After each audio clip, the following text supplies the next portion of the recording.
Егерде жақпаса, жашағыла ошақ барғыла. Америкаға барғыла, Европаға барғыла, жашағыла прекрасно. Мұяққа келіп тұр, не навязывайте. Арғайсы мненияны, арғайсы движенияны.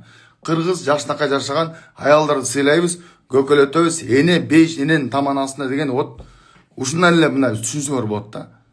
Бейш эненин таман алды, энени биз буху эне деген сөз билесиңерби? Энени мы всегда ценили, аял затын всегда ценили. Курманжандаткан эме эстеп койгула.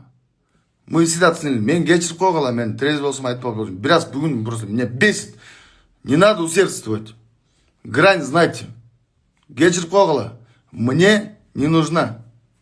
Рядом люди не нужны, которые скандалистки, которые истерички, которые авантюристки и которые какие-то движения левые извне, которые навязывают к нам. Кыргыз кыргыздар татынака